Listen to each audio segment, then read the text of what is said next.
राज्यसभा चुनाव से पहले ही मायावती ने मैदान छोड़ दिया है। यूपी में बीएसपी ने भीमराव अंबेडकर को राज्यसभा के लिए अपना उम्मीदवार बनाया है। भीमराव इटावा की लखना विधानसभा से 2003 में विधायक बने थे।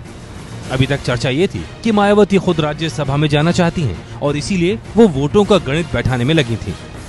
यूपी में कुल 10 सीटों पर राज्यसभा चुनाव होना है। एक राज्यसभा सदस्य के लिए 37 विधायकों के वोट जरूरी हैं। इस हिसाब से बीजेपी के 324 विधायकों के साथ 8 सांसद आसानी से चुन लिए जाएंगे।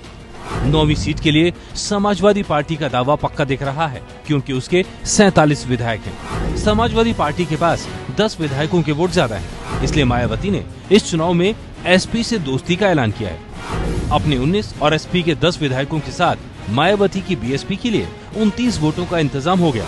अगर कांग्रेस के 7 विधायक भी बीएसपी को वोट देते हैं तो ये संख्या 36 पहुंच जाएगी, यानी 0 से 1 कम। ये एक वोट अजीत सिंह के राष्ट्रीय लोकदल के एक विधायक से पूरा होने का दावा किया जा रहा है।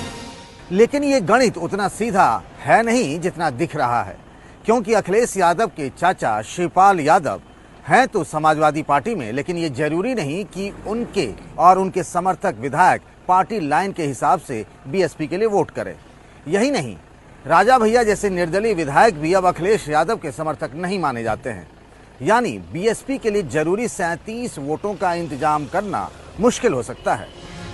शायद यही वजह है कि मायावती अब खुद राज्यसभा चुनाव नहीं लड़ रही। लखनऊ से पंकज झा की रिपोर्ट। और बीएसपी के भीमराव अंबेडकर ने अपने उम्मीदवार चुने जाने पर मायावती को धन्यवाद कहा है। जी का बहुत बहुत आभार व्यक्त करते। हमारे जैसे जमीन से जुड़े गरीब कमजोर समाज से निकल के आने वाले कार्यकर्ता को आशीर्वाद दिया है, उनका बहुत बहुत दिल से हृदय से आभार व्यक्त करते हैं। इसी खबर पर हमारे साथ लखनऊ ब्यूरो के हमारे संपादक पंकज झा जुड़ गए हैं। इस वक्त पंकज, मैं आपसे जानना चाहूंगी, ये जो मायावती जिस तरह से अब राज्यसभा चुनाव नहीं लड़ रही हैं, डर गई हैं वो, या इसके पीछे उनकी कोई रणनीति है?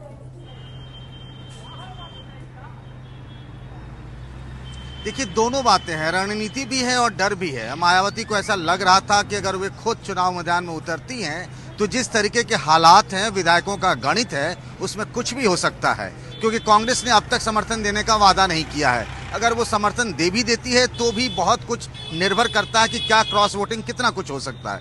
इसीलिए उन्होंने भीमराव अंबेडकर जैसे एक दलित समाज के अपनी ही जाति के नेता का चुनाव किया है, जो इटावा के रहने वाले हैं, और ये समाजवादी पार्टी से राय मशविरा करके किया गया है। अगर इसमें हार भी हो जाती है तो कम से कम उन्हें इतना तो कहने के लिए बच जाएगा कि हाँ, हमने दलित समाज के नेता को खड़ा किया और बीजेपी ने उसे हरवा दिया। तो ये मायावती की सोची समझी रणनीति भी है और डर भी कि कहीं हार ना हो जाए। पंकज, पर क्या मायावती समर्थन देती रहेंगी समाजवादी पार्टी को फूलपुर में और गोरखपुर में, क्योंकि वो भी एक बहुत महत्वपूर्ण रणनीति बन रही है? जी हाँ, इस बात का तो उन्होंने ऐलान कर ही दिया है कि फूलपुर और गोरखपुर में वो उपचुनाव में समर्थन दे रही हैं, और राज्यसभा और विधान परिषद में भी ये समझदारी बनी रहेगी। 2019 से इस मेल मिलाप का और समझदारी का कोई लेना देना नहीं है।